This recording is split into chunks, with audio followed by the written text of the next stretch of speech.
right, so today we are in part 1 of HaSatan. Ooh. Subtitled, Did the Devil Make Me Do It? Or did the devil make you do it? Okay, so it's HaSatan / Did the Devil Make You Do It?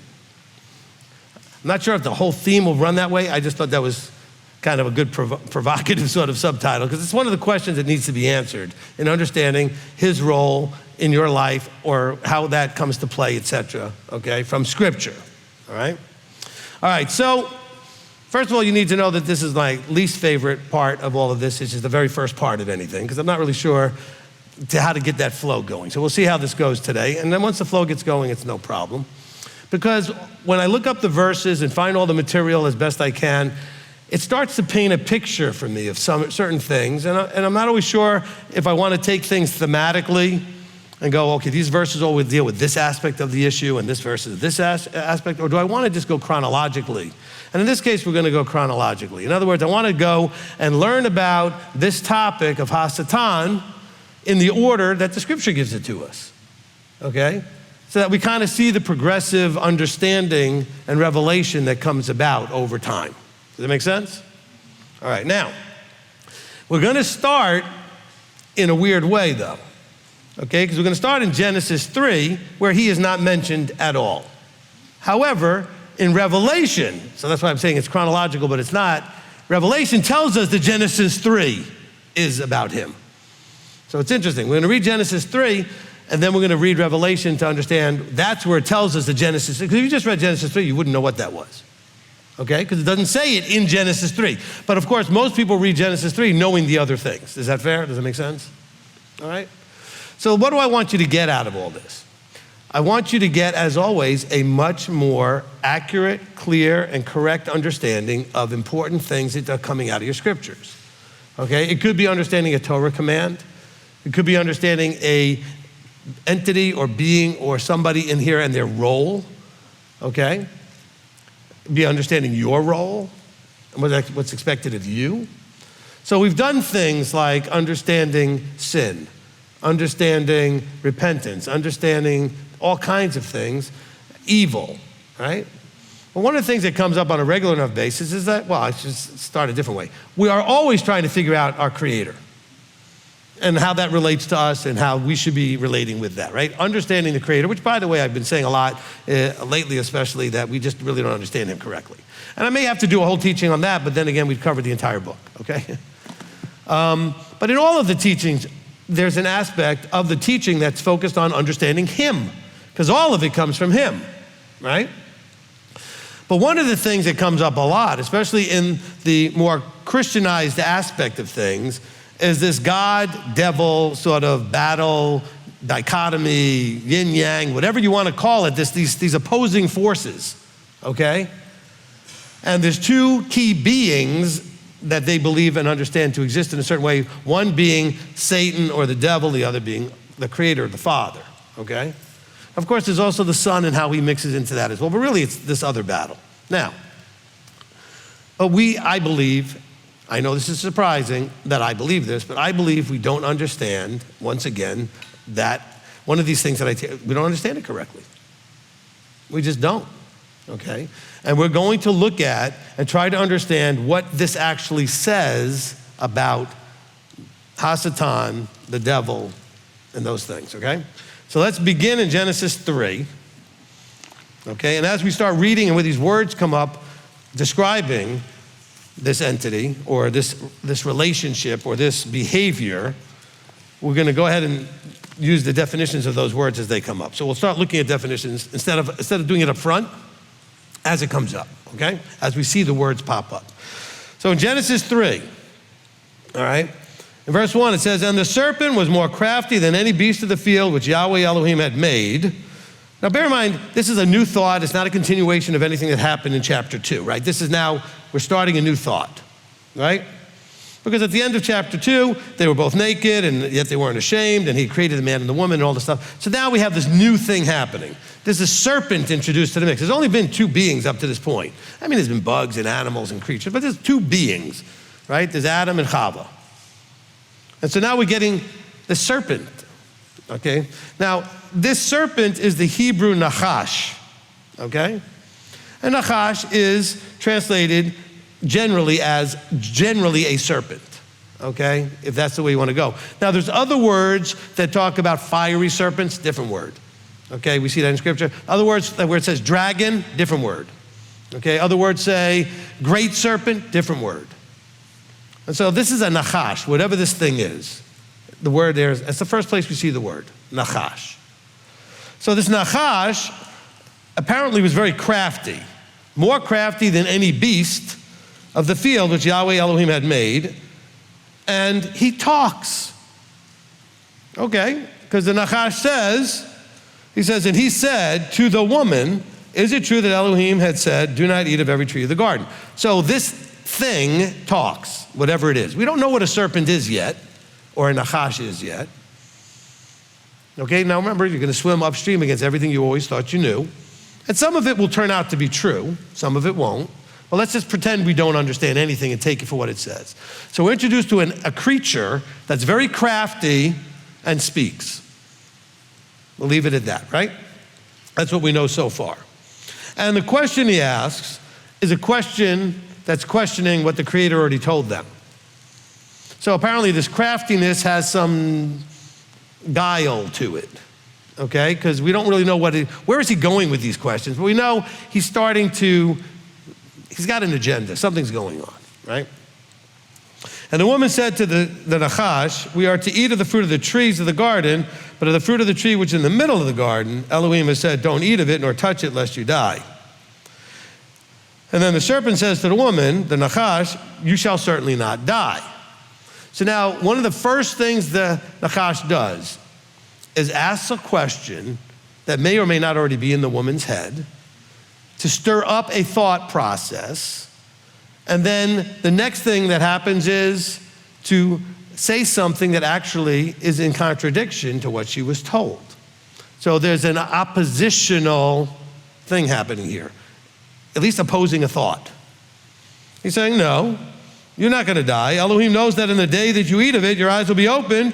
You should be like Elohim, knowing good and evil. So he's trying to say, oh no, you're not gonna die. As a matter of fact, he's trying to keep something from you that's good, okay? He knows that if you do that, it'll elevate you, and so you'll be like him, and he's trying to hold you down. That's what it looks like so far. The Nachash's agenda, okay, is telling her this stuff. Now bear in mind, up to this point, they've only had an interaction with the Creator. I don't know how limited, because it doesn't say how much time is going by, because there's no time the way we understand it now. You know, it says creation took 7 days. 7 days weren't 7 days like we think of them, okay? Maybe a day was like 1,000 years. Who knows how long they were in there from that kind of point of view by the time this is happening, okay? Now, he says, and the woman saw that the tree was good for food, that it was pleasant to the eyes, and a tree desirable to make one wise, and she took of its fruit and ate. And she also gave to her husband with her, and he ate. Now let's stop there. So again, about this, like, did the devil make you do it? Did the devil make her do this? No. He planted a thought that may have already been there, okay? Because I've often said and made a case, without this teaching, but I made a case that he brings out what's already there. Because a lot of you have never had a thought of getting drunk off your whatever because just drinking was never a thing for you. So guess what? The voice never says, hey, why don't you go have a drink? Because you're not interested. Okay, where somebody else, that would be a temptation. You know what I'm saying? Whatever the thing is that you're tempted with doesn't mean everybody's tempted by the same thing. But don't think, well, they're just stronger than I am when that voice comes. No, the voice doesn't bother them because it's not something that you ever had the thought. I think she had a thought. Okay, all right? I believe that she had a thought, and he's bringing that out and exposing it. And so then she goes and she makes the argument. She looks at the thing and makes an argument to herself. Well, it looks good, okay? Desirable, pleasant to the eyes, good for food. All right, cool, I'm gonna eat it. I got encouragement from this other entity, which, by the way, can we at least understand, I'm planting a seed of thought for the whole teaching. Somewhere throughout this teaching, I'm hoping a light bulb goes on where you understand that when you get advice from the wrong entity, they may actually be functioning as a HaSatan or as a Satan. In other words, as an adversary, in that they're going to encourage you to do something dumb or something inappropriate or something you shouldn't do. Even though I'm not saying they're the devil, it's a behavior. Okay, let me kind of prepackage this. We all know there's a thing called HaMashiach. What's HaMashiach mean? The Messiah. Are there other Mashiachs? All throughout scriptures, plenty, right? Even a pagan king was a Mashiach, right? An anointed. But all pointing to a being that's ultimately the Mashiach. Well, we're gonna see here that there's a difference between acting like those other ones acted like an anointed, acted like a Mashiach, versus being the Mashiach. Well, here there's gonna be acting like versus being the adversary, okay? And we'll see what the adversary actually does or doesn't do also, okay? So here, one of the things that the adversary is doing, because I want us to understand the role, because some of the verses, we're gonna read a bunch of verses before we actually see a verse that calls the adversary, the HaSatan, okay? Doesn't come up till we get to 1 Chronicles. We see a bunch of stuff talking about Satan, le Satan, enacting in an adversarial way, and it is Satan, but not talking about it's not a noun. It's not a title or a name. It's just a proper noun. It's just a proper noun, okay? So we have here a thought was given, or a thought was stirred that was already there. We don't know, it doesn't say. She then makes the case in the argument and takes the action, okay? But there are people that teach us that the devil made her do this. This is Satan's fault. Of course, he's not mentioned as that here yet, okay? And nowhere in chapter 3, by the way, is he mentioned as that. It's not until we go to Revelation, where the person of Revelation is telling us, by the way, that serpent of old, and points us back to the way it's described, that one in Genesis 3, okay? So it takes all the way till we get to Revelation to know that Genesis 3 is about the same thing. Nowhere else does it mention that. So it's kind of interesting. Now, the rest of this here. So the woman hands it to her husband, he eats it, then their eyes are opened, and they knew that they were naked, and they sewed fig leaves together and made loincloth coverings for themselves, and they heard the sound of Yahweh walking in the garden in the cool of the day, and Adam and his wife hid from the presence of Yahweh, and Yahweh Elohim called on to Adam and said, "Where are you?" All right, so we're taking this all the way here to this point, and so what's happening is what? They ate the fruit, and they were now recognizing, until they had done this, they hadn't done anything wrong. They felt guilty. They felt ashamed. The word naked, do we all understand it up to this point? They were already walking around with nothing on, so to speak, and it didn't bother them at all. All of a sudden, being naked became a shameful thing, okay? By the way, somehow we shouldn't do this. We do that to our children. Children run around naked for a long time, and then somehow we turn it into a shameful thing. Instead of just telling them, look, you don't need to be naked in front of everybody, but we can really turn it into a shameful thing, where they start being ashamed of their bodies, ashamed of this or ashamed. Don't turn that into that. Tell them there's just certain things that other people don't need to see, except under appropriate situations, right? Because those kids, a lot of you have little ones, 1, 2, 3, they're just happy to run around naked. As a matter of fact, it's hard to get them in clothes. They just take them off to run around naked. Because they're not thinking, oh, I'm naked. That's the way Adam and Chava were in the beginning. But now all of a sudden, shame has come into this. Because remember at the end of chapter 2, it says they were naked and not ashamed. Now all of a sudden, something's come into play. Because they did something they shouldn't do. So I believe that this is also a metaphor. Remember, we always talk about how this book is absolutely literal, and then on the other side of it, it's absolutely not literal. The points that are being made are not literal points, very often. So in this case, I believe naked means exposed. They believe that, anybody ever do something you just felt like everybody knew, even though they didn't, but just felt like it was written all over you? That guilt was just like, you just knew they could just read you and know that you did what you were. Like mom knows I ate the cookie. She's gonna know I ate the cookie, I shouldn't eat the cookie. Well, you just know that it's like all over you. That's what they were feeling. They just knew that it was like All Yahweh had to do was look at them and was like, you ate the tree, didn't you? As if they didn't know he knows everything, you know. Which, by the way, let's bring that back to when he says, where are you? It's not like he didn't know where they were. He knew they were hiding, and so he's like trying to let them have that moment to say, well, why are you hiding? So where are you here is like, why are you hiding? You know? Anybody come home and the child is hiding? You know they did something broke, something happened. It's like, why are you hiding? What'd you do, right? And so Adam goes, well, I heard your voice in the garden. I was afraid because I was exposed. Not because I had no clothes on. They hadn't had any clothes on for however long they existed before that. I believe they may not have even had skin. They may have been light beings, because then he makes skins and clothes them in skins. We think, oh, he killed an animal and he put skins on them as clothing. Maybe. Maybe he just made them human enough, like we'll call it mortal, and now they have a flesh suit.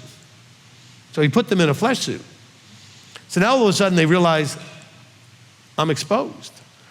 Exposed how? You came out from the covering of authority. You came out from under the vertical. The vertical told you, I created you, do this, don't do that. Said, don't eat of that tree, and you did it. Okay. He said, who made you know that you were naked? Well, I don't know, I could just look. There's no clothes. In other words, you're looking at yourself and seeing yourself differently. Doesn't guilt make you look at yourself differently? Shame make you look at yourself differently? It actually eats you up. I mean, it's kind of the root of bitterness they talk about. This is worse, okay? The root of shame and guilt and self-loathing that comes ultimately out of all that as you spiral down, right? And so he said, well, who made you know you were naked? He goes, you ate of the tree, didn't you? He says, you ate of that tree, didn't you? He says, have you eaten of the tree I told you not to eat? Now, of course, they're the first human beings to immediately do the right thing, right? And own what they did.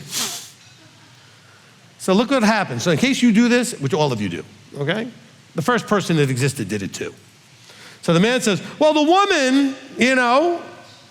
Now, I'm not saying that it's just about blaming women. There was not anybody else to blame, okay? So I don't want you to think like, oh, because some of the guys out there that really don't understand things and want to abuse their women and blame women. Who else is Adam going to blame? He says, well, the woman you gave me, you know, okay, she gave me the fruit and I ate it. And then if I'm his father, I would have said, but why'd you eat it? You're the head, you're the covering. She gave it to you, why'd you eat it? You know, he didn't say she gave me a fruit. This is for all the people that make some argument that he was like some miles away and didn't know whatever. It's not like he didn't know what fruit he was eating. He knew. He said, the woman gave me that fruit and I ate it. Okay? Now, of course, it says when she ate it, she turned to her husband and gave it to him and he ate it too. So it's like standing right there. So he let the conversation happen. He let her take the fruit off the tree. He let her eat of it. He's standing there. Unfortunately, men, like half of you, useless. Don't get mad at me. Okay? Ladies, don't laugh. I could pick on you plenty too. Remember, Chava's not so great here. Okay, so let's go to you ladies. Most of you are like Chava. You don't look to a covering. You don't ask for anybody to help you or is this okay? You just run off and do whatever you want to do. Emotionally, right? She said, it looks good. It's desirable. I want it. It's emotional. All right? Nobody's in good standing here. So don't be laughing, oh, with Adam. Oh, well, how about you? The ladies' side didn't do any better. Okay? So Yahweh says to the woman. Now, by the way, do you notice from the vertical who he went to first? Blame the man first. Didn't matter. Yahweh he knows who did what. Well, he didn't see what happened. But he wants to see how they handle it, right? Sometimes you know exactly what happened. You go to your child. And because you know what happened, you may have even been off in the corner and you could see what happened, but they don't know you were watching. And yet you go to them, they lie right to your face. Somebody was like, they sure do. And they don't know that you saw it, that you were right there and you could see because of the angle of the mirror that was giving whatever it was that you could see all. They don't know that you can see them. And they lie. Okay. So he goes to the woman and he goes, what is this you did? So this is where, look, when I counsel, I do the same technique. I go, what did you do? What did you do? Because everybody wants to do this. They're not doing this. They're pointing everywhere but themselves. They're all pointing, right? He goes, what have you done? She goes, well, it's not my fault. The serpent deceived me. The Nachash, he deceived me. So I ate of it. I don't remember him deceiving you. He said, he asked you some questions. You made the case to yourself. She made the argument to herself. He didn't sit there going, by the way, doesn't it look good? It's healthy, it's good for you. And he did not like sell her on the whole thing. He asked a question and got her to question. And that's why I believe it went so smoothly, is because she was already questioning. She was already walking around that garden going, that fruit looks good. I don't understand why we can't eat that one. What's the big deal? Why can't we eat that one? Right?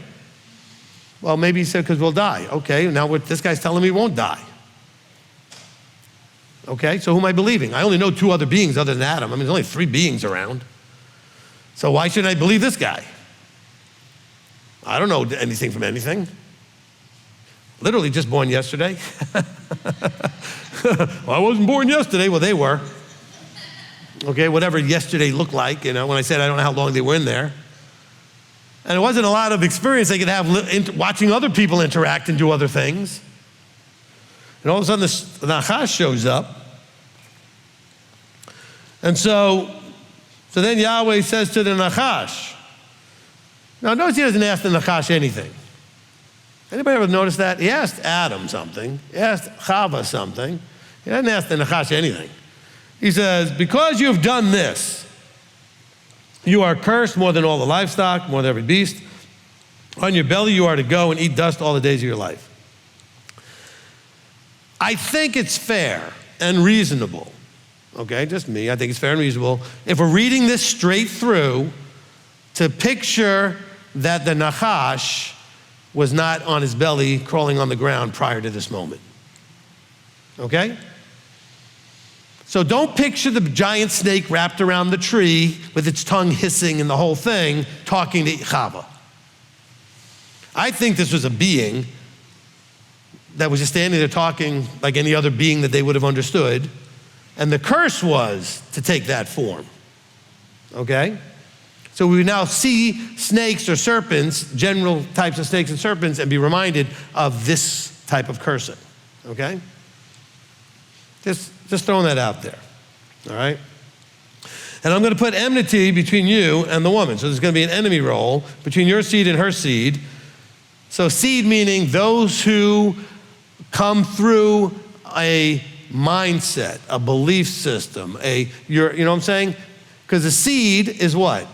The birthings of the thing that's gonna grow. So a seed from an apple tree is going to make an apple, all right? That's why even Yeshua says, you are of your father, the devil. Not literally, it's your behavior, your mindset, your things are in line with that line. So you're like the seed, okay? Because when you grow, you look like the thing that your father was, so to speak, okay? Anybody know that whole thing that the apple doesn't fall far from the tree, so to speak, or you look just like, you're acting just like your mother, you're acting just like your father, whatever. Okay, that's kind of what we mean by seed here, not necessarily literal birth seed. Because everybody, according to what we read here, it seems like everybody comes out of Adam and Chava. So that means everybody's of that seed. And I don't see anybody being birthed by HaSatan or the snake or the Nachash or whatever. So I can't be talking about literal genetic seed here, okay? Now, then he starts putting these curses on them. Okay? Oh, because of your brilliant decision, you're gonna have some suffering now. Things are gonna be tough. There's consequences to your stupid thoughts, stupid actions, foolishness, dumb things, okay? Don't like me using those words? Well, sorry, okay? I'm sorry that you don't like it. I'm not sorry I said it. You need to know that that's what he's talking about here. He would have looked at him and said, you guys would just foolish, dumb, stupid, whatever. What are you doing, all right? And guess what? There's a price, okay? Now, nowhere does it say that we are now stuck with original sin except for the idea that women will have problems in birth and labor, And men will have a hard time getting stuff out of the ground at times. I mean, those things are a consequence of this original sin, so to speak, this first sin. But we're not under, quote unquote, original sin. Remember, we have Ezekiel 18 that says, hey, if your father was the worst thing ever, but you do what's right, you're fine. Well, if that works literally just one generation, then it certainly works from the beginning of time. Okay? So I don't know where the Catholics or whoever came up with this original sin thing, because I think they're the ones who gave that to us, but that's just not scriptural. Okay? Yes, there was a first one this is the first sin. So as far as original, yes, the first one. Does it have consequences for us? Yes. Women still have like 9 months of not having fun. I never met anybody that loved all 9 months of labor. I mean, not labor, but birth pains and carrying the baby and then the labor itself. I don't know, a single woman said, man, I just gave birth yesterday. It was the best. Wow, that was so much fun. Usually they're like, don't let me ever do that again. Okay? If I ever say I want another baby, kick me. Okay? I mean, then they want one anyway. They all say it, and then they all want one like a couple of months later when their brain just forgets the whole thing, which is good. Otherwise, you'd never have a second one. But it does say that this will be going forward, so we still have that consequence. And still, the ground can be tough to get stuff out of. We have to labor to get the things that we need. So yes, there is a consequence from the first sin. Okay?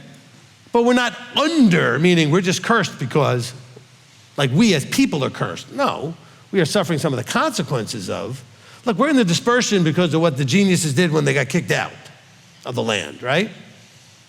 So we are suffering a consequence. We're not cursed. Okay, we're suffering a consequence of what somebody did. All right? Now, so I said all of that so that we can now get to Revelation, so we can bring that back to here in Genesis, okay? So I want us to kind of balance it out. So we hold this place in Genesis, now go to Revelation 12.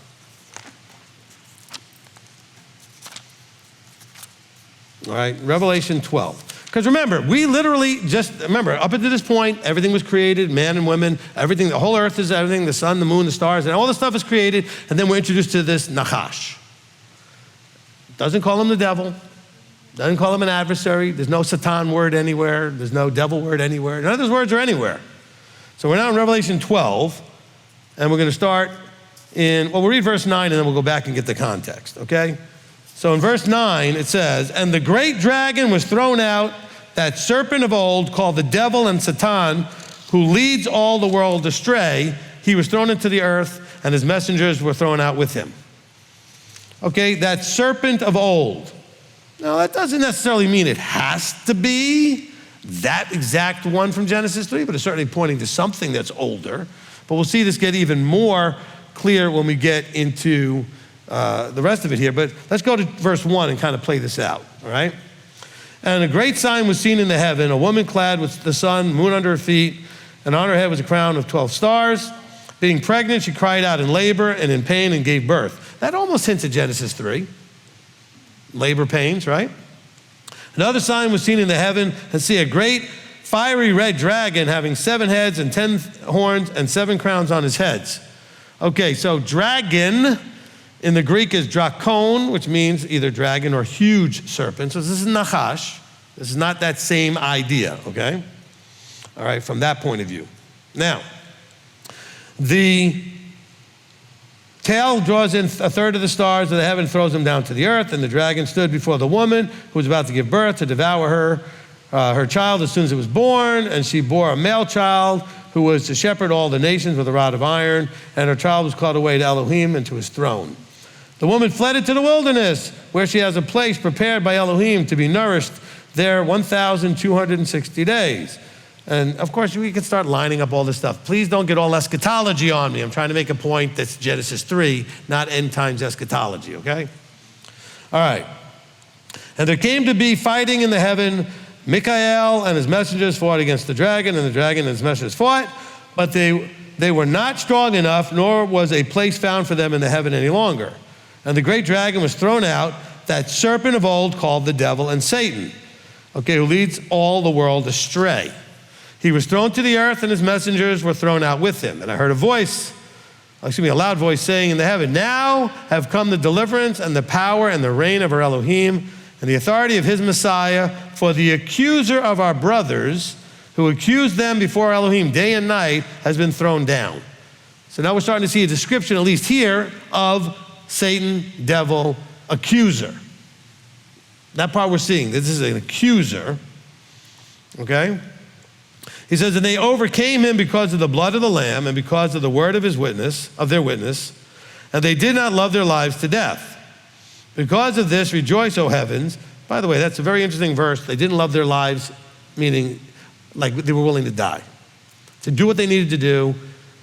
See, some of you love too many things that you don't need to be loving more than just the fact that you're alive and doing what you need to be doing. Okay? We love things.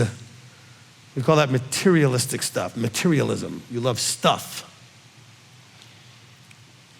It says, because of this, rejoice, O heavens, and you who dwell in them. Woe to the earth and the sea, because the devil has come down to you, having great wrath, knowing that he has a little time. And when the dragon saw that he had been thrown to the earth, he persecuted the woman who gave birth to the male child.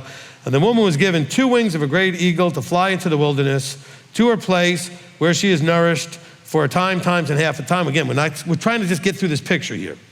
Out of his mouth the serpent spewed out water like a river after the woman to cause her to be swept away. The earth helped the woman, and the earth opened its mouth and swallowed up the river. Okay? And the dragon was enraged with the woman, and he went out to fight with her remnant of her seed. Okay? So now we're talking again of something that sounds like Genesis 3, her seed, those guarding the commands and possessing the witness, okay, of Yeshua. So guarding the commands, easy to understand. What's the witness? Everything we know that Yeshua did and he taught. Because we always have the witness as a word that we see in the Old Testament, New Testament. These are the witnesses. You know, we put that in the ark, the witnesses. It's the documentation of the accounts of what happened. Okay, we believe in Messiah because we have the witnesses. We have Matthew, Mark, Luke, John, etc., right? We have things that tell us what he did. All right, now, so take that and hold on and go to chapter 20. We're in Revelation. Okay? And here again he says in verse 2, and he seized the dragon, the serpent of old, who is the devil and Satan, and bound him up 1,000 years. Okay? So let's follow this though, right? Verse 1 says, I saw a messenger coming down having a great chain to the pit of the deep and a great chain in his hand, and he seized the dragon and bound him up 1,000 years, threw him into the pit, shut him up, sealed him there, so that he should what? Lead the nations no more astray. So this is what a Satan devil does, lead the nations astray. So he gave Chava leading questions. He was leading her in a way. Did he make her do anything? In this verse, does he say that here, the devil, the dragon, whatever, that he forced the nations to do anything, made them to do anything? No, he led them astray. How do you lead someone astray? Convince them that what they're doing is right. Isn't that what happened in the garden? Convince them that what they're doing is right. Oh, well, you know that he didn't mean it that way. That fruit's going to make you like him. It's going to be good. You're going to be just like him. Wrong information, wrong motivation, yet it's still your choice. Stop saying the devil made me do it. Unless, as we go through this, you realize that may be you acting in an adversarial way. Okay, because the word actually means, Satan means adversary. Okay? Now, so this is so that he can no longer lead astray. Great, I'm so excited about that. Okay, that's so awesome. Then we drop down to verse 7, and it says, and when the 1,000 years were ended, Satan was released. What? He's been leading everybody astray. Why would you let him out? Because he serves a useful role. But you don't want to think of Satan as a useful role because he's the enemy, he's the devil, we call him literally the enemy. Everything's his fault. That's what the church taught you. Everything bad, everything wrong, everything evil is his fault. Not at all. He's being set free so he can figure out, God wants to say all these people that had 1,000 years free of him, let's see what they're made of. Just like with Job, his job is to bring out anything that's inside that needs to be dealt with. Because he's released. I would have been much happier if it said he escaped. I still wouldn't have been happy with that, because like, how would God lock him up in a way that he could escape? But escaped would have been better in my mind, because then God isn't behind it, okay? God let him out. After 1,000 years, he's released. And he shall go out and lead the nations astray, which are from the four corners, Gog, Magog, and the whole thing. He released. So then at the end in verse 10, the devil who led them astray was thrown in the lake of fire, okay? And by the way, this is important. It says, the devil, the beast, and the false prophet are thrown into something that tortures them day and night. Doesn't say anything about everybody else, okay? Anybody being tortured day and night? Those three, okay? The unholy trinity. All right? And by the way, I don't think they're tortured day and night physically. I think knowing that that's it, they're never getting out again, they never get to do what they do, they won't, the frustration, the being basically forced to never get their way. Okay? Anybody have a kid throw a fit because they said no? Well, imagine if that no was like forever.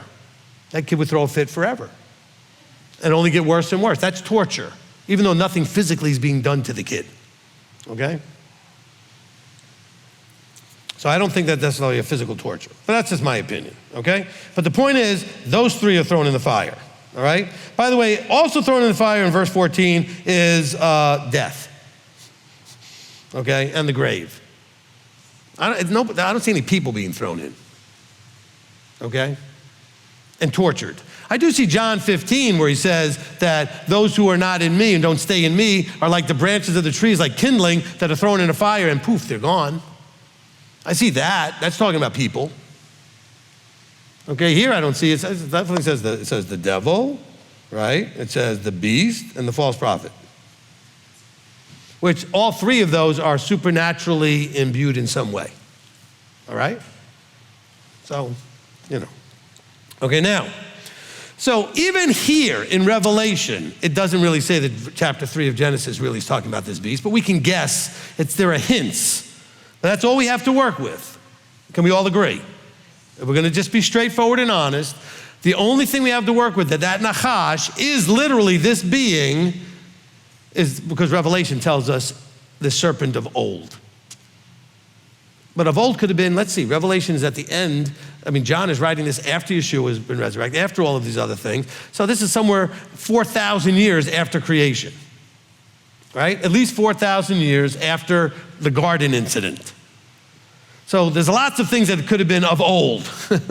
1,000 years earlier could have been of old, 3,000 years earlier, 2,000 years earlier, even 500 years earlier would have been of old, because I told you something from 500 years ago that you would think that's of old. As a matter of fact, some of you who are 20 years old look at me and think I'm of old. Okay, and I'm only 62, all right? I mean, I didn't have lunch with Abraham or anything, okay? I'm not that old.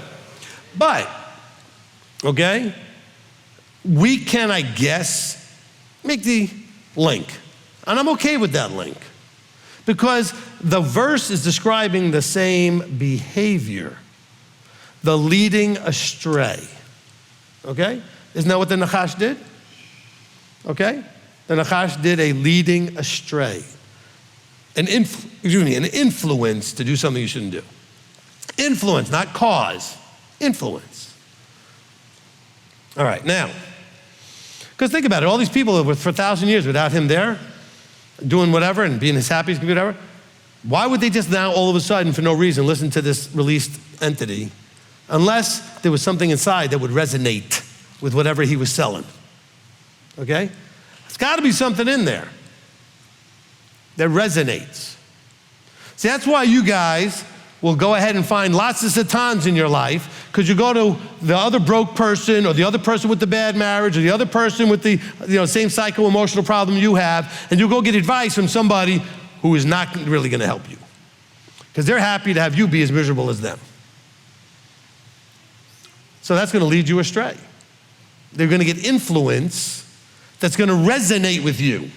Because you'll go to your girlfriend or your guy friend, whatever it is, right? You'll go to whoever it is, and you'll start whining and complaining about whatever's going on, and they're going to say something either that resonates with you or doesn't. If it doesn't, you're going to tell them to shut up and walk away. You're not going to want to talk about it. But if it resonates, you're going to sit there and just drink it all in and be encouraged that you're right and you feel right. And that's why people gossip. They want other people to feel the same about whatever it is you're upset about as you do.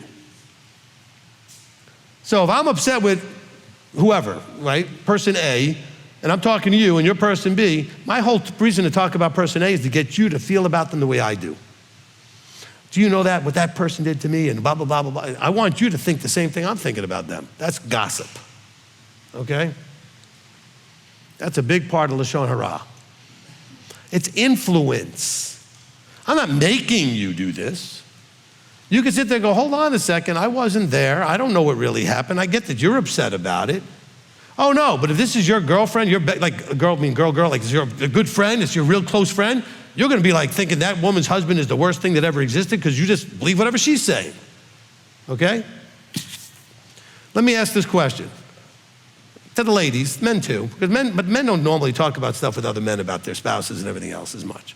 But ladies, have you ever spoke to one of your lady friends in a horrible way about your husband only to regret it later because then you felt better about him later? Because whatever it was is no longer happening. It was the moment, you were PO'd and you were all mad, and then, oh, now everything's better, and now your friend's like, why are you still with that guy? I mean, you told me he was the worst thing since sliced bread, whatever, you know, that's the worst thing.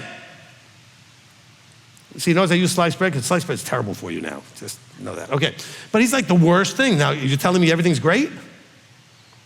How's that? Well, I was mad and blah, blah, blah, blah. All right? You want someone's going to talk to you straight. Satan's not going to talk to you straight. Satan's going to push you and encourage you to go exactly wherever it is you want to go. You want to go off in that rate? Cheer you on, clap. Yeah, go, do it. All right, absolutely. You know? So that's part of what I'm seeing here in trying to link these two together, right? This is talking about the leading astray, okay? This leading astray thing. Okay, we see it in verse 3, and then we see it again in verse 10, all right? And so that links very well with other things we're gonna see between Genesis and Revelation, right? We just bookended the whole deal.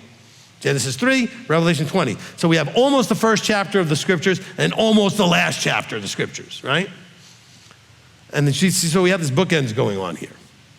All right, so how much time we got? About half an hour. Let's go ahead and start the journey of looking at these verses and where these words appear, starting in Numbers. Okay, we're gonna start in Numbers.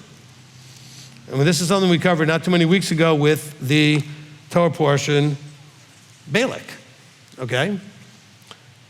So we have a concept called the rule. It's not really a rule, it's an idea. The rule of first mention. So it's often helpful to go find out when something is mentioned, where did it get mentioned first? So then we can see how it's being used based on where it was first used. I mean, after all, if it's the first time it ever comes up, we probably can learn a lot about the concept since it's the first time it ever came up, right? Okay, same thing with the Nachash, who we believe from Revelation was this adversary. Well, what did Nachash actually do? Did he make them do something? No. Did he lead them astray? Yes. Did he encourage them to do what? Yes. There was influence, but they didn't have to be influenced, whatever, right? First insight to seeing this other being interact. All right, so we get to Numbers 22. This is the first time the word Satan appears, okay? The first time it appears. Now, in the beginning, until we get to Chronicles, here you're gonna see it being used as a common noun, not a proper noun name, but a common noun. So if I said earlier proper noun when I didn't mean that. It's a common noun until we're using it as a title or a name, right, of somebody. And it's meaning this, adversary. It means to functionally be in opposition. So the person is being functionally in opposition to something, or to be obstructing, all right? That's what it's being used as a noun, a common noun. And by the way, it appears a lot in scriptures. And it's not referring to necessarily a being, but it's a function. Now, the reason I bring this all up is that if we're gonna say that there is Mashiach, and then there's the Mashiach. Do the other Mashiachs do anything completely out of the world, crazy, different than the Mashiach? No, they are deliverers, saviors, heroes, whatever it is, right? They are anointed doing, so we see certain things happening with all those other Mashiachs that help us to understand ultimately what the Mashiach will be like, yes? Okay? So when we see people being Satan, or these obstructing, adversarial, functionally opposing things happening, it gives us an idea of what the Satan might actually be. That's the case I'm kind of making it. Does that make sense? All right? Especially because here's the first time it happens. It's the first appearance. So let's look at Numbers 22, and we're going to begin in verse 21. It's verse 22 is where we see the word. All right? So Balaam rose in the morning and saddled his donkey and went with the heads of Moab. But the displeasure of Elohim burned because he went. We talked about this in the Torah portion, why that was. And the messenger of Yahweh stationed himself in the way as a Satan against him. As a Satan against him. So what's he doing? He's an adversary against him. And he was riding on his donkey and his two servants were with him. First place the word Satan comes in, Yahweh sends him to be an obstruction, right? The very first appearance of that word, it says, the displeasure of Elohim burned against, and the messenger of Yahweh was then stationed to be an adversary. Wow, that's interesting. Okay? Now let's see what this adversary ends up doing, right? He stations himself. Okay, so the word translated adversary here is literally le Satan, okay? Which the prefix le means two. So it basically says here in the translation, it says that he stationed himself in the way to adversary against him. So it says as an, it could be to do this function, to adversary against him, to oppose functionally, to withstand, what's the word I put it, to obstruct. Like literally he's blocking his path. Okay, he's literally in the way to get, so he can't get by. All right? So again, we go into like, well, maybe it doesn't say HaSatan. Well, we'll let you know when the first time it says HaSatan, and it does, mostly in Job, okay? HaSatan, and we'll talk about where the first time we see HaSatan, but here it's le-Satan, but still Satan. So you're learning about what this word means, okay? Because anywhere we see Mashiach, it functions like a Mashiach. It has an aspect of Mashiach that we all agree and understand. Can we agree to that? Okay? So Satan has an element of being an adversary, opposing and obstructing. All right? In this case, there's a positive reason. I mean, Yahweh sent him because he did not like Balaam's decision to get up when he didn't do exactly what he was told. He wasn't told to get up and go. He was told if they come to see you and ask you to come, that you get up and go. And that didn't happen. And so Yahweh was starting to say, like, look, if you're not going to follow my directions exactly, we're going to have a problem. Okay? And you're not listening. Now, let there be a lesson to all of you. Are you listening to him and doing what he said exactly? Got a teaching called Follow the Pattern Exactly. Which comes from Exodus, what was it? 25 to something. What's the verse? 9? Yeah, that might be it. 25:9. Man, I was starting to lose some of these references in my head. It's been so long. 25:9. That sounds right. Okay?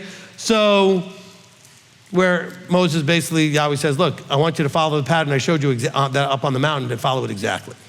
Okay? All right. Now, 25:9 is the verse. I remember now. Okay. So here we are. All right? So Balaam rose up and went. The displeasure of Elohim burned. And so this adversary is there. Now let's watch what happens here as it plays through all the way down to into the, I don't know, almost to the end of the chapter, into the 30s here, okay? So the donkey saw the messenger. We're not going to get into the whole story of who, what that is, or it doesn't matter. The donkey saw the messenger standing in the way, and he had a sword drawn, and the donkey turned aside and went into the field, and Balaam beat the donkey to turn back. The messenger of Yahweh then stood in the narrow passage between the vineyards, on the wall on one side and the wall on that side. And the donkey saw the messenger, and so she pushed herself against the wall and crushed Balaam's foot, and he's getting more upset about all this, so he beat her again. And the messenger of Yahweh went further and stood in a narrow place where there was no way to turn right or left. And the donkey saw this and just laid down. Balaam got even more angry about the whole deal, beat her again. And then Yahweh opened the mouth of the donkey and said, Balaam, what have I done to you that you beat me 3 times? Balaam said, well, because you mocked me. I want to go that way, okay? And, you don't want to let me go that way. But so he says to the donkey, because you have mocked me, I wish there was a sword in my hand, I would just kill you. Anybody ever get really strong and really stubborn, really almost angry, violent with somebody, and it turns out you were wrong, and they were just trying to help you? I own that. I've done that probably lots of times, okay? Bad idea. Don't do that. Donkey says to him, am I not your donkey on which you've ridden ever since I became yours to this day? Was I ever known to do so to you? And he said, no. Again, why are you beating on people that you know have always been nice to you, always helped you, always been there for you, and then all of a sudden you're treating them like they were the meanest, horrible person there is? You've never done that, right? None of you ever did that. I'm the only one who did that. All right? And then, or it's been done to you, and you look at the person like, I've always been nice to you. Why are you doing this to me? I've always been there for you. I've always been trustworthy and reliable, and you could count on me. Why are you doing this to me? Like you forgot who I am in our relationship? This happens to husbands and wives too. Okay, husbands and wives end up in a lot of problems over dumb stuff because you have no patience and tolerance for the dumb stuff. I'm not saying husbands and wives don't end up in problems because they're real problems. There are plenty of those, but sometimes they're not real problems. They just turn them into real problems. Because you forget all the good stuff, okay? Now, believe me, if there's real problems, not enough good stuff can fix a real problem, okay? Abuse of some sort or something that's really above and beyond, a straw that just breaks the camel's back. But there's a lot of stuff that is not that can be tolerated, okay? And that stuff, a lot of you are just like, I mean, honestly, all you husbands and wives that are not divorced yet, are really not planning to divorce, but you're still fighting and everything, tell me honestly that you don't just fight over the dumbest things most of the time. Because you do. I do. Okay? We do. And we forget the person that is in front of us that is aggravating us or irritating us at that moment really is the person that we love so much and is really normally not that person. They're just having that moment. And we hope they feel that way about us when we have that moment. All right? Now again, I'm not trying to tell everybody that has a marriage problem that you just need to suck it up. No. Some marriages are just, they've got real, genuine abuse problem, this, that, or whatever it is, okay? But a lot of you have taken your little molehills and turned them into mountains. Because, like this donkey's like, why are you beating on me, okay? Yeah, maybe you don't like what I just did, and yeah, it's getting in your way, it's frustrating you, I'm slowing you down or whatever it is, but hey, chill, I've always been there for you, I've always been good, I've always treated you right? Okay?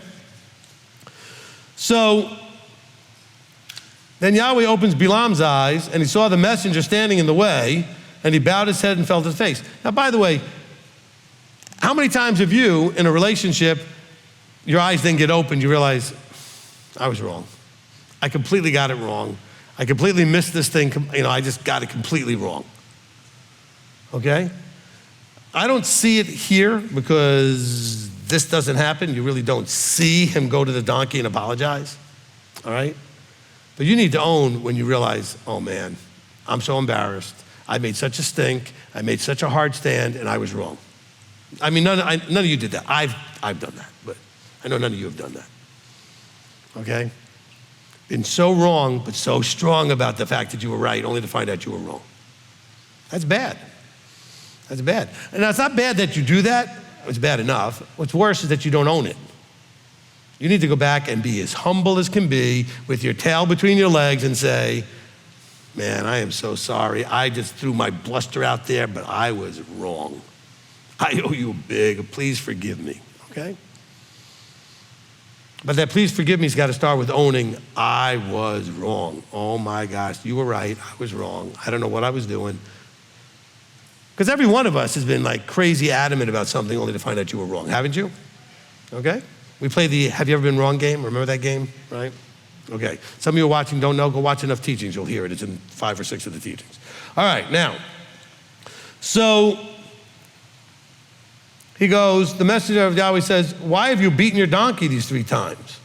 See, I've come out to stand against you because your way is reckless. So in this case, the adversary, the Satan, is a good thing. Okay? I think ultimately the adversary can be a good thing if it exposes things you need to fix.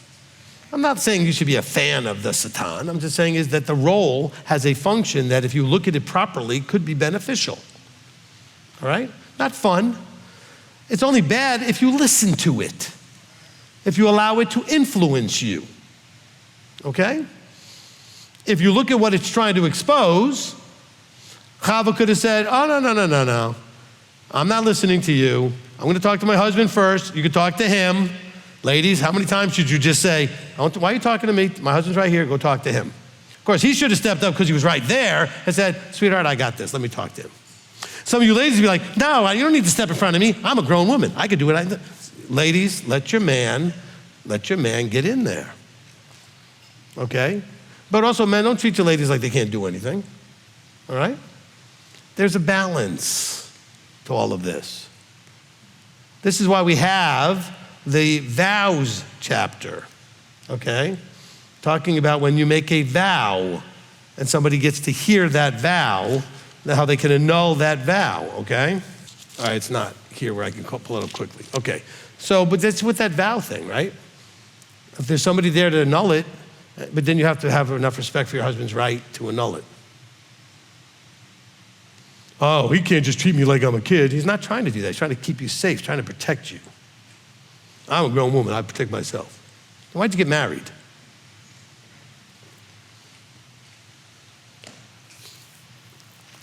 I want to say something, okay? I don't know if it really belongs to this teaching or not. But I think all of you need to have your heads examined when you get married. Don't laugh. And examine for, do you know what you're doing and why you're doing it and why that person or not? Because I don't think you actually think it through. You don't think, I love him, I love her, and we're having fun for 5 minutes and going out on dates, whatever. But you're not thinking about 50 years with them. You're not thinking about all of this stuff. That's why so many people get divorced? Because they marry the wrong person. That's why. Well, why did they marry the wrong person? Because they're not thinking about it. They're not thinking about forever. They're not thinking about, that's why I tell people when they're vetting somebody, when I'm counseling them, please pay attention to all the little things that are annoying that you think you can handle. But imagine doing that for 50 years, if it's gonna drive you nuts. But you don't think about that. You guys are not thinking ahead on these things. This is a brutally hard thing to do, and that's why I think he gives it to us, because it's the hardest thing you can do. Jobs are easy. Being single is actually easy. It's lonely, but it's easy. Marriage is the hardest thing you can do. Raising kids isn't so simple either. I think marriage is harder. You know why? Because kids don't stay forever. The wife or the husband does. Okay? It's the hardest thing you do. And we're terrible at it, generally. Of course, we don't think we're terrible. We think our spouse is terrible. You know what's really funny? Every marriage counseling starts off with, we have a communication problem. I wonder why that is. Why can't you communicate? Because you're completely different people and you married the wrong person and it's very hard for you guys to communicate because you're not on the same page about almost anything. But you liked each other. Well, she was cute, he was this, he was that. I thought we don't understand picking people for the right reasons. We just don't. The biggest thing we do, we have no training for, okay? You don't have to have a degree or any kind of proof or certificate of qualifying to do this. And that's why more than half of them are a disaster. And when I say that, even, I know statistically half of them get divorced. I think half the ones that don't still want one. They just can't pull the trigger. They just can't do it. But they want one. That leaves us with a very small percentage of people that are out there married and happy. I mean, like most of the time happy, right? That's sad. That's sad. But nobody's there to tell us before we get married to think about it right. Think about I tell people when they're telling me, hey, I think I might want to, vet this person to get married. I said, you need to look for every reason not to marry them. What? Well, you already have an interest, so you don't have to look for reasons to marry them. Otherwise, you wouldn't be asking me about that person. You already have something going, ooh, I think I like that person. So now you're going to look through that filter for every little thing that makes you happy. I want you to look for everything that doesn't make you happy. I want you to marry them in spite of all those things, but you got to find them all. They're there, look for them. And then decide I'm okay with that. And then never come to me complaining about it. Because you should already have known it was there. Not everything you can see beforehand, but who trained you to do that when you were 18, 20 and got married so young or whatever you did? Nobody's there to tell you what to do, to help you to figure this out. Besides, at that age, you're not listening to anybody anyway. See, that's the biggest problem all of you have. It's part of the teaching. You're generally not listening to anybody you should be listening to, but you're listening to those you shouldn't. You're not listening to any kind of proper advice, guidance, and wisdom. So that's a fruitful, you want to talk about a good ground? That's the best ground for HaSatan. Because he'll say anything you want to hear and you'll love it and you'll go and do it because you're a fruitful ground for that. You are fertile ground for that. To listen to every dumb thing anybody might say to you instead of listening to people that, you know why you don't want to listen to people that have the actual good advice? Because they're going to make you deal with you. They're going to make you own. They're going to tell you no. They're going to tell you shouldn't. You don't want to hear any of that. They're going to make you grow up. Oh, but you're going to be mean to me and hurt my feelings. You know what? Fill in the blank your feelings, okay? I'm not playing games with that. Just your feelings, okay? That's what's getting you in trouble anyway. If you make any decisions through feelings, you're in trouble. I want you to have feelings after the decision when you realize it was good and it's going good and everything else. Don't make decisions through your feelings. That's how you end up with the wrong person 9 out of 10 times. You made a feelings decision, okay? And absolutely, this is an encouragement to all you ladies that are, especially ladies or guys, but ladies especially who are in your 30s or whatever, and you're starting to think, I'm never gonna get married, or maybe you had a divorce and now you're looking for that proper, better one, and you're at like 30s, 40s, and you're thinking, I'm never gonna meet somebody. That's better than doing this wrong, okay? Oh, I'm not saying it's gonna be fun. Loneliness, and I hated single. I was married at 35. I hated single. So don't want you to think, well, Rabbi, what do you know? No, I was single till 35. Okay?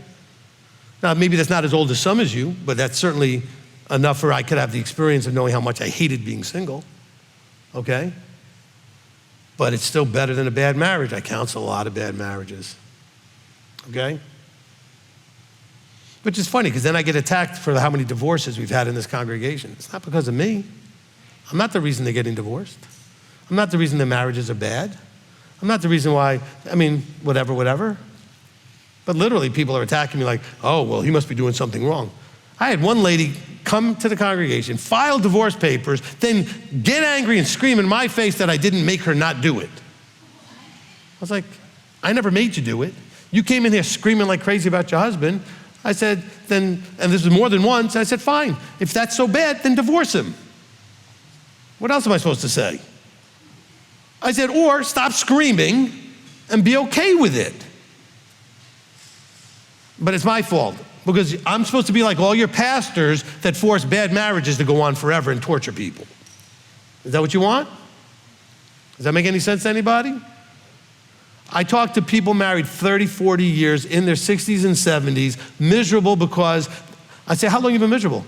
For almost 30, 40 years. Well, what happened? Well, we went to the church and the pastor told us and we couldn't get divorced and they were just tortured. There was no out. No escape. Listening to the wrong voices.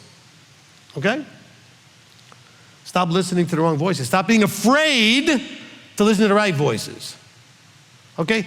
I've said this many times, okay? I listen to personal development, call it get in your face, motivational stuff throughout the day, okay? And you know what? None of them are nice. None. They're like obnoxiously in your face telling you to get off your whatever and get moving, and with all profanity you can imagine. None of them are saying, well, you really should do this, and hey, go do it. You can do it. You can do it. No, they're like calling you names, using all the curse words, and they're screaming at you to get up, but you don't want to hear that. You don't want anybody to get in your face and tell you enough is enough, get it done. All right? You don't want to hear that. You want to hear nice and sweet. I have people telling me, well, I want to call Rabbi, but I want him to talk to me a certain way. No. Don't call. You want to talk to me, you know what you're going to get? Me. Whatever that is, you're going to get me. Now, I am gentler at times and softer at times as I see you need that moment to get you to where you need to go. But I'm going to talk to you straight. I'm not going to sugarcoat or coddle. You've had enough of that, haven't you? But you still don't want to come to me because you're afraid. And you're afraid I'm going to make you own your stuff. You're afraid I'm going to tell you that it's your fault, that you are the problem. You're afraid to hear that. Well, I just said it to all of you. So if you come to hear it, I've already said it. Okay? So now if we're one-on-one and I say the same thing, you know I've already said it. And I didn't say it to like somebody in that seat or that seat. I said it to all of you. Okay? You're also the solution. Not you, like you, but meaning you getting the wisdom from above through anointeds, applying that are the solution. The solution does not come out from outside and do something, you do it. It doesn't get done for you. But you still need outside guidance, wisdom. You could pray for that. You should pray for that. Don't pray for him to take away the problem. Where's the growth if he takes away the problem? Okay? Any one of you who's watched your kid struggle to do something and it was taking too long, you're ruining that kid if you took it away from them to do it instead of them. Okay? You're watching your kid try to butter some toast and he's butchering the bread. Give me that. Give me that, just ruin that kid. Sweetheart, try doing it a little lighter. Talk them through it. Give them guidance. Do not take things out of their hand. Don't do it for them. Because you just told them, you're not capable of this. Give it to me. I'll do it for you, sweetheart. I mean, you're just not able to do this. Why would you ruin your kid like that? Okay? Teach your kid how to cook, but the kid makes a mess. Well, then teach him how to clean up the mess. Don't tell me you didn't make a mess when you first learned. Okay? Well, I taught the kid how to do this and he broke it. Well, so it happens. You ever break anything you were trying to fix, build, or whatever? I've done that plenty of times. So what? They got to learn and you've got to empower them and you can't just take that away. But what's it come from? It comes from, are you being a HaSatan? In a way you are by coddling them and they don't want to do it anyway. Well, I don't want to do this. Do it for me. No. I'm not doing it for you. I'm not taking away your growth. I'm not taking away your challenge. My son we used to buy him these Lego kits. You know what I'm talking about? And it makes these weird robotic, alien looking whatever things, right? These robot kits, whatever they are, the Lego kits.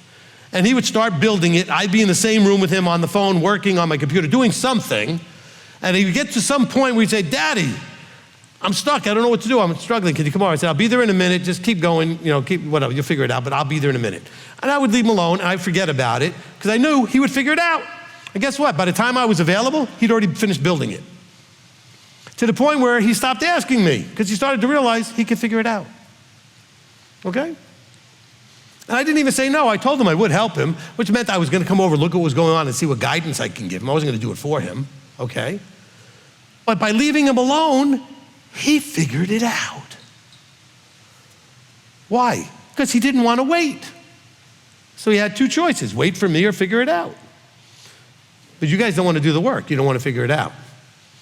Oh yeah, you want the guidance, but if you don't get the guidance, you just sit there doing nothing with your thumb in your mouth instead of what? Just giving it a shot. Try it. Do something. Try to figure it out. I can't tell you how many times people call us up and I say, well, look, you need to do this. Well, I don't know how to do that. We'll figure it out. Well, I don't know how to do that. We'll figure it out. I mean, every day, you know what happens? There's so many people out there, you know what they're doing? They're figuring things out. And nowadays, with this Hitchhiker's Guide to the Galaxy interface, if you don't know what that is, you didn't ever read the book. Anyway, with this, you can figure out almost anything. Almost anything that you don't know what to do, pick it up on YouTube and you'll see somebody showing you step by step how to do it. Okay? My son does HVAC. He has a problem with something's not working right, whatever. He'll go into AI, he'll go into YouTube, whatever, and he'll find out exactly what's wrong and how to fix it if it's something he's never run into before. Instead of sitting there going, oh, well, I don't know what to do. He tells me these stories all the time. It's great. But remember, this is the same kid that did the Lego. So he's already learned from that Lego experience when he was 7 that he could figure things out. There's the answers out there. Just go get it. Okay? HaSatan's the one telling you, no, well, you're a loser. You can't do nothing, blah, blah, blah, blah, blah. So why would you listen to that? Well, that's the voice in my own head. Right, he's cheering you on, telling you you're right, you're a loser, you're useless, you're no good, you'll never amount to anything. All this nonsense. Why you listen to all that? Well, because that's what my parents always told me. So why you listen to that? When are you going to stop listening to everything from outside and decide inside yourself who and what you are? You get to decide. Right? You. This book tells you there are potential influences you can tie into. A negative one and a positive one. But they're just available influences. You choose to submit under one or the other. You are slave to whom you serve. We got all these verses. As for me and my house, we're going to go this direction. Right? But it starts with you figuring out and deciding, I know who I am. I know who I want to be. Most of you sit there, if I ask you who you are or who you want to be, you'd be like, I don't know. That's because you never thought about it. How about thinking about it? How about making a decision? Most of the really successful people out there, I mean super successful in whatever area, they knew and pictured exactly where they are years and years ago when they decided that's who they were going to be.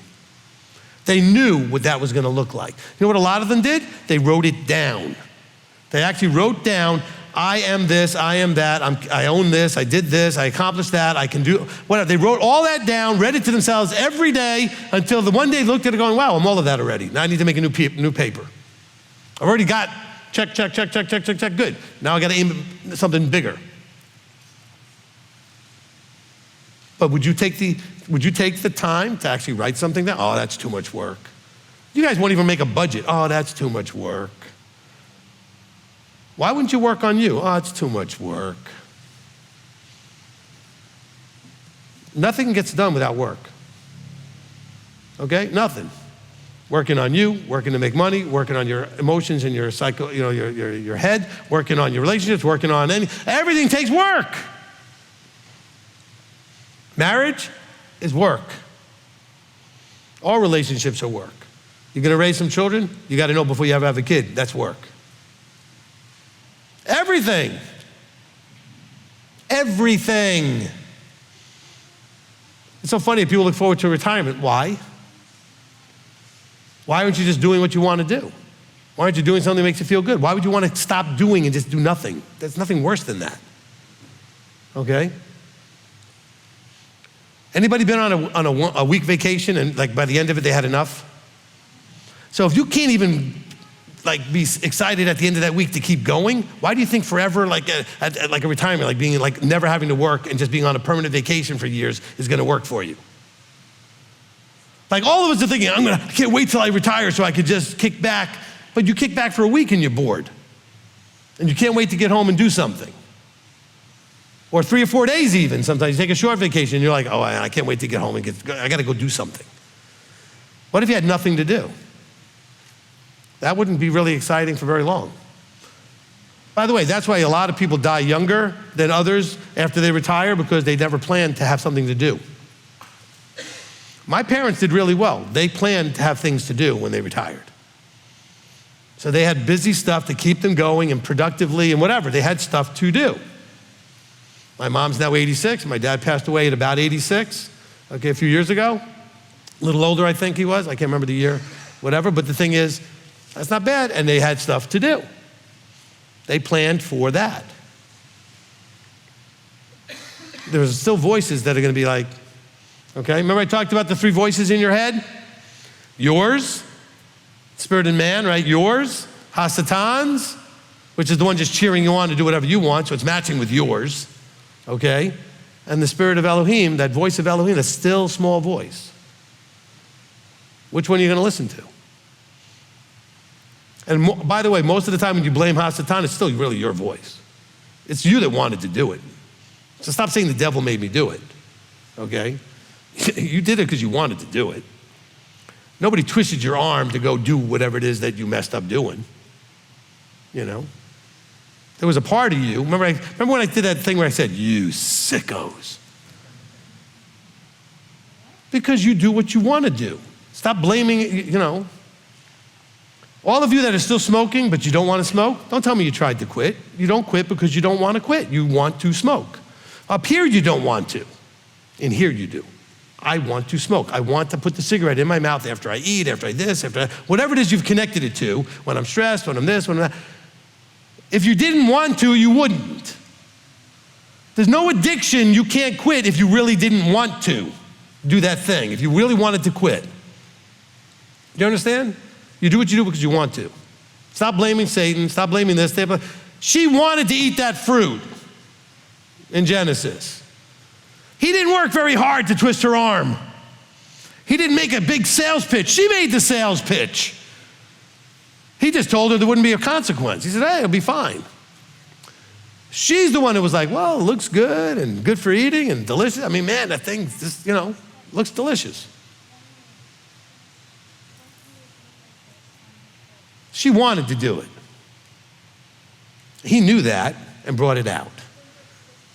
The Creator who's standing right there wanted to see that play out. That's why don't feel bad when you do dumb things. Feel bad when you don't deal with once you do dumb things. Because you do the dumb things because you want to, then you should recognize that's something I shouldn't be doing because now it's exposed, right? Remember, they felt exposed. They were naked. So this thing that's been sitting in you that you hadn't really acted upon and you finally acted upon it, now you got to deal with it. It'd be great if you could have dealt with it earlier. So if you notice yourself meditating on a thought, entertaining an idea of something you shouldn't do, grab it then. Take a thought into captivity. But certainly once HaSatan has helped encourage you and you've gone on your own, with or without his help of encouragement, and did something you shouldn't do, it's now out there. Now, all he wants to see is what do you do with it. Stop thinking, oh, I did this dumb thing, so now he hates me and it's over. He expects you to do dumb stuff. I'm not saying he wants you to. He expects that you're going to do some foolish things. He knows you're going to do some, everybody does. But what do you do once you realize it was dumb? Okay? It was a bad idea. It's something I should not be doing. That's what he wants to see. What do you do then? How are you responding to this? What are your choices in terms of what am I doing in response? I mean, this is our beginning of understanding the adversary and what he does. He is not the red-horned, giant, evil-looking red with the tail and the whole thing, okay? He's simply cheering you on to do what you want to do that you shouldn't do. Because he wants you to fail. Of course, Elohim, our Creator, Yahweh, wants us to have that experience so that he can see whether or not we're listening to that voice encouraging us to do what we want to do that we shouldn't do. He wants to know in temptation, right? The fruit was a temptation, yes? So under a moment of temptation, do you have the strength to say no? Do you have the strength inside to make the right choice?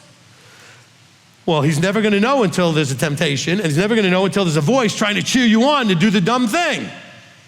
That's why he gets released at the end of the 1,000 years. Do you understand now? Those people that lived, there will be people living during the millennium. Those people that lived during the 1,000 years had no tempter to cheer them on. They had their own temptations. But without that cheerleader, it was a little bit easier. Okay? It doesn't mean they weren't tempted. It was just a little easier. So Chava may have been looking at that fruit for a while, but had never acted upon it until she had a cheerleader. Cheerleader saying, well, you wanted to eat this thing. You've been thinking about it for weeks. Well, what are you afraid of? Well, he said that we're going to die. He said, well, no, you're not going to die. All right? So now the cheerleader is lying to you with words you want to hear to give you permission to do the thing you shouldn't be doing. And you still should have the strength to say, no. He said no, and he said, in that day we will die, period. That's what he said. All right, fine. And that's what we have to go with, right? So how are we really going to know what's going on until you're tempted? What are you capable of? If you think about this, and I guess we haven't said it in this teaching, we've said it in a lot of teachings. I'm going to end with this, because we're already 10 minutes over, all right? We're going to end with this, okay? He has a plan, and in that plan, there is a thing called eternity. What is eternity? It's a never-ending amount of time, right? It's a forever existence, whatever, we can't even conceive of it, okay? And if he's going to give you unlimited time, right, eternal life, do you not think he should be doing some vetting to make sure? I mean, look at the vetting I talked about for 25 minutes about marriage. He's vetting you for eternity. Marriage is not permanent. One of you or both of you will die at some point, if nothing else, right? At some point, it ends. Eternity doesn't end. So if you barely vetted each other for marriage, what do you think the vetting is he's going to do? He's a lot smarter than us. See, this is why Christianity's got it so wrong. Oh, well, I believe in Messiah. Good, so now you're in forever. That doesn't make any sense. There's no logic to that. It's irrational. He is actually vetting you to see whether or not he wants to give you forever. Now, he wants to give everybody forever, but will you qualify by showing yourself to be trustworthy under temptation to do what's right? Okay? So eternity equals trustworthy under temptation to do what's right. Maybe you need to write that down somewhere and memorize that, all right? Qualifications for eternity, being trustworthy under temptation to do what's right. So that means you have to be under temptation. And then just to really see how you're doing, he gives you a cheerleader. Now you might not need HaSatan, by the way. You may have a girlfriend or a boyfriend, your best friend, your parent, somebody's gonna cheer you on. And don't say that's HaSatan, it might not be, just be somebody else who's thinking dumb. So if you don't have another cheerleader, it may come from the adversary, who is the cheerleader. But Abba wants to see you under temptation with someone cheering you on to do the foolish thing and see what you'll do. Will you still do the right thing? Does that make sense? All right, you guys starting to get this a little bit? All right, let's go before the Father. Father, we come before you, and Father, we want to appreciate and understand all that you're doing, including how you have utilized and why you brought into existence this adversarial, accuser, obstructor, oppositional entity or concept. And we're understanding now that it's part of your testing and proving to see whether you could trust us for eternity. See, we read a lot of scripture about trusting him, but we have to know that he can trust us. And so he gives us all kinds of things to go through in life to test our trustworthiness. That's what life is about, proving trustworthiness. So Father, we thank you for the test. We thank you for the opportunity. We thank you for opening up and revealing to us these things so that we know what we need to do and we can do them and understand what we're doing and why we're doing it correctly. So Father, help us to remove all previous understandings, to leave room and for the clarity you're bringing. So we have to clear out the storage closet so there's room for new stuff. So help us to purge out the old so we can receive the new, which the new is really from old. But we have this wrong stuff, these wrong understandings, and we need to put in the new stuff. So Father, we want to thank you. Again, we continue to ask patience. And by patience, we say that, because we're dumb and we're slow. Dumb as dirt that you made us out of. But yet at the same time, keep pushing, poking, and kicking us to move forward. Okay, we're slow, but we don't want to be standing still. Some of us need to get a fire lit. Father, light the fire. Okay, not in that Christianized like spirit, whatever. No, literally light a fire that's burning our butt and we have to run. I mean, set our hair on fire, do something. Get us moving. We want to be moving in the direction of the kingdom, and that means becoming trustworthy under temptation. So Father, we thank you, we praise you, and we give you all glory and honor for all these things. In the name above all names, Yeshua our Messiah. Amen. Amen. Amen.